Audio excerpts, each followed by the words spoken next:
रात के ठीक 2:47 हो रहे थे। शहर की सबसे ऊंची इमारत की 27वीं मंजिल पर एक आदमी अपने आलीशान ऑफिस में अकेला बैठा था। बाहर कांच की दीवारों से पूरा शहर दिखाई दे रहा था, रोशनी से चमकता हुआ, लेकिन उस कमरे के अंदर अजीब सा अंधेरा पसरा था। उसकी टेबल पर एक छोटा सा मिट्टी का पुतला रखा था। पुतले की आंखों पर काला रिबन बंधा था और उसके सीने में 3 सुइयां चुभी हुई थी। ये यहां कैसे? कौन लाया इसे? गार्ड, वॉचमैन कोई है? अनिल मल्होत्रा का नाम शहर के सबसे बड़े बिजनेसमैन में गिना जाता था। उसकी कंपनी वीएम इंडस्ट्रीज तेजी से बढ़ रही थी। सर, आप अपनी सफलता का श्रेय किसे देंगे? अपनी सफलता का श्रेय मैं खुद को दूंगा, क्योंकि मेरी मेहनत, मेरा तजुर्बा और मेरी किस्मत तीनों का शानदार कॉम्बिनेशन है मेरी सक्सेस। अनिल सर, सच कह रहे हैं आप। महंगी कारें, बड़ा बंगला, आलीशान ऑफिस, अनिल सर के पास सब कुछ है। फिर भी कुछ तो ऐसा होगा जो आपको भीतर भीतर परेशान करता होगा। पत्रकार के इस सवाल पर अनिल मल्होत्रा चुप हो गया। वो कोई जवाब नहीं दे पाया, मगर सच में एक चीज थी जो उसे अंदर से जला रही थी। वो था उसका प्रतिद्वंदी नमन अग्रवाल। ऐसा कुछ भी नहीं है।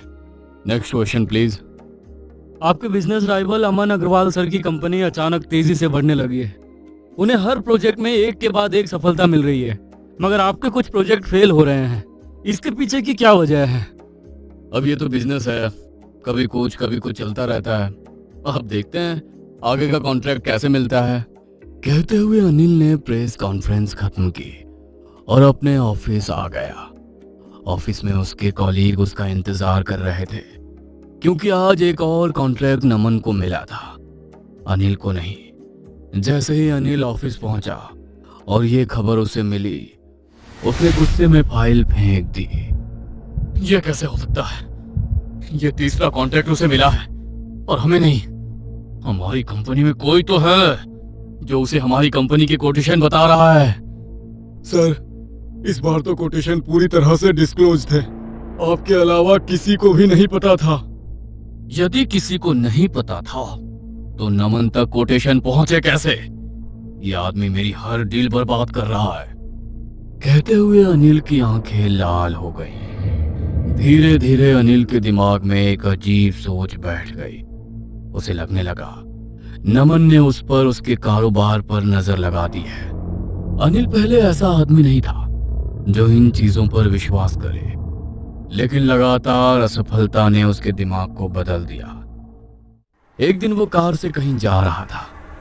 कार उसका पुराना ड्राइवर चला रहा था। गणेश, एक बात पूछूं? सर, बोलिए। क्या तुम बुरी नजर में यकीन करते हो क्या? हाँ साहब, बुरी नजर तो होती है। हमारे गांव में तो यहाँ तक कहते हैं कि नजर से पत्थर भी टूट जाता है। तो नजर से बचने के लिए क्या किया जाता है? वो साहब, वो आप क्यों जानना चाहते हैं?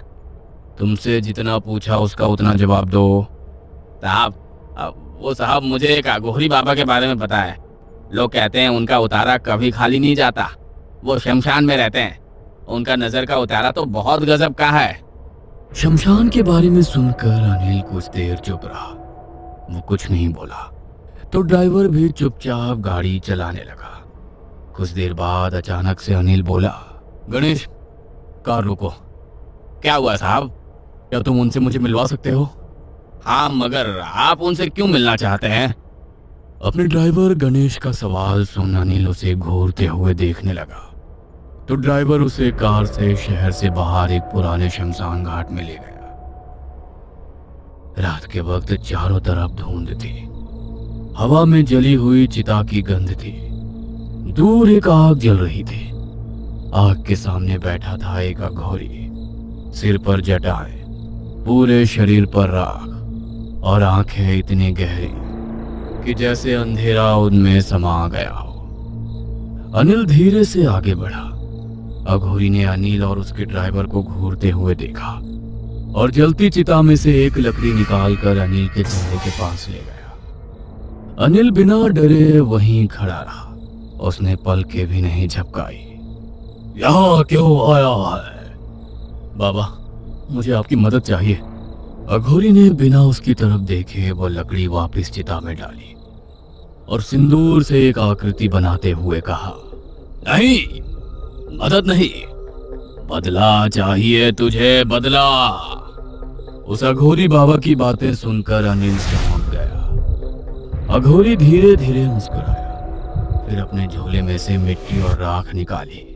अब ये मत पूछना कि मुझे कैसे पता, मैं सबके मन की बात जानता हूं। तुम्हारे मन की आग यहां से भी दिख रही है। जब आप सब जानते ही हैं तो मुझे कोई उपाय बताओ।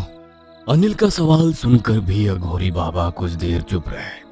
अनिल उनकी चुप्पी से परेशान हो कभी उन्हें देखता तो कभी अपने ड्राइवर को। कुछ देर बाद फिर अघोरी ने उस मिट्टी और राख से एक छोटा सा पुतला बनाया। यह नजर का टोटका है। इस पुतले में तुम्हारी सारी समस्या का समाधान है।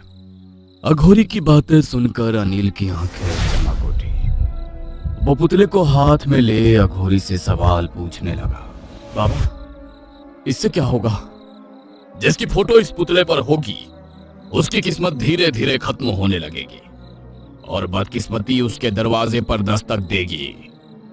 ये सुन अनिल की आंखों में चमक आ गई, मगर बाबा की आवाज अचानक गंभीर हो गई। यह नजर का उतारा शमशान की मिट्टी और चिता की राख से बना है। ये तुम्हें भी डराने की कोशिश करेगा, मगर तुम्हें किसी भी हाल में डरना नहीं है। मगर ऐसा क्यों? अगर तुम्हारे मन में जरा सा भी डर आया तो ये जादू पलट जाएगा, फिर तुम्हारे बुरे दिन शुरू होंगे। अघोरी की बातें सुन अनिल हंस पड़ा। उसने अघोरी बाबा की ओर देखा और पास खड़े अपने ड्राइवर की ओर देखा। ड्राइवर की आंखों में डर था, मगर अनिल की आंखों में चमक थी। मैं डरने वालों में से नहीं हूं। वो तो मैंने तुझे परख लिया। कहते हुए अघोरी ने पुतले पर नमन की फोटो लगाई और 3 सुइयां चुभो दी। पास ही जल रही चिता की आग अचानक तेज भड़क उठी। कुछ ही हफ्तों में सब बदलने लगा। नमन के प्रोजेक्ट फेल होने लगे, उसकी कंपनी में नुकसान होने लगा, उसकी कार का एक्सीडेंट भी हो गया। अचानक से सब कुछ बुरा मेरे साथ ही कैसे हो रहा है? मैंने तो कभी किसी का बुरा नहीं चाहा, फिर मेरे साथ ही क्यों? वहीं दूसरी तरफ अनिल की किस्मत चमकने लगी। नए कॉन्ट्रैक्ट, नया बंगला, बड़ा ऑफिस, हर जगह उसकी जीत हो रही थी। अनिल बहुत खुश था। उस एक रात ने मेरी किस्मत बदल दी। अब दुनिया मेरे कदमों में है। लेकिन जैसा कि कहते हैं, दूसरों के लिए जो गड्ढा खोदता है तो खुद उसी में गिर जाता है। वैसा ही कुछ अनिल के साथ होने लगा। उसके साथ अजीब चीजें होने लगी। एक रात उसने देखा उसके कमरे में रखा पुतला अपने आप हिल रहा था। वो पूरी रात नहीं सो पाया। ये सब क्या हो रहा है? कहीं मेरे मन का भ्रम तो नहीं? दूसरी रात अनिल ऑफिस में ही काम करते करते सो गया। वहां उसने सपना देखा कि नमन उसकी तरफ देखकर मुस्कुरा रहा है और कह रहा है, ये सब ज्यादा दिन नहीं चलेगा, जादू जरूर पलटेगा। इस बार सपना देख अनिल पसीने में भीग कर उठ गया। पहली बार उसके दिल में डर आया। वो ये भूल गया कि अघोरी ने मना किया था डरना नहीं है। उस रात ठीक 2:47 पर टेबल पर रखा पुतला हिलने लगा। वो आवाज ही दे रहा था कि अचानक कमरे की लाइट हल्की हल्की टिमटिमाने लगी और तभी पुतले का सिर धीरे धीरे खुद ही घूम गया। कुर्सी पर बैठा आदमी घबराकर खड़ा हो गया। वो आदमी था अनिल मल्होत्रा। लेकिन उस रात उसके चेहरे पर एक अजीब सा डर था। उसने कांपते हाथों से पुतले को उठाया और जैसे ही पुतले को पलटा, उसकी सांस गले में अटक गई, क्योंकि पुतले पर लगी फोटो बदल चुकी थी। वो फोटो अब उसके दुश्मन नमन की नहीं, बल्कि अनिल की खुद की थी। और उसी पल कमरे में किसी की भारी आवाज गूंजी। मैंने कहा था, डरोगे तो जादू पलट जाएगा। ये सुनकर अनिल का शरीर ठंडा पड़ गया। उसे कुछ समझ में नहीं आ रहा था कि वो क्या करे। नहीं, ये नहीं हो सकता। नहीं, मैं नहीं डर रहा। मुझे कोई नहीं डरा सकता है। लेकिन अब देर हो चुकी थी। अगले कुछ महीनों में अनिल की जिंदगी बिखर गई। उसकी कंपनी दिवालिया हो गई। बैंक ने उसका बंगला जब्त कर लिया। और एक दिन अनिल उसी सड़क पर बैठा था। अब उसके हाथ में एक कटोरा था। वो भीख मांग रहा था। तभी उसके सामने एक आदमी आकर खड़ा हुआ।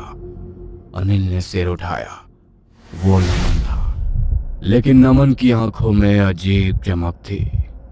जानते हो अनिल, मैंने तुम्हारा बुरा करने के लिए कभी कुछ नहीं किया।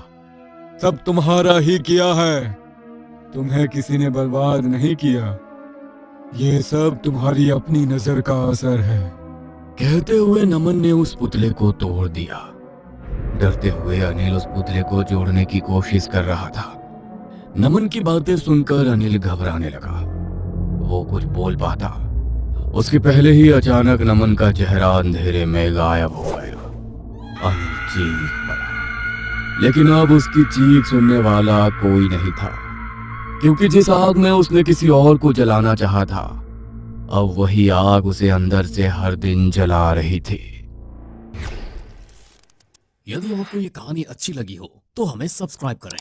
हम जल्द ही एक और नई डरावनी कहानी लेकर आ रहे हैं। कहानी को सबसे पहले देखने के लिए हमारे नोटिफिकेशन को ऑन कर लें।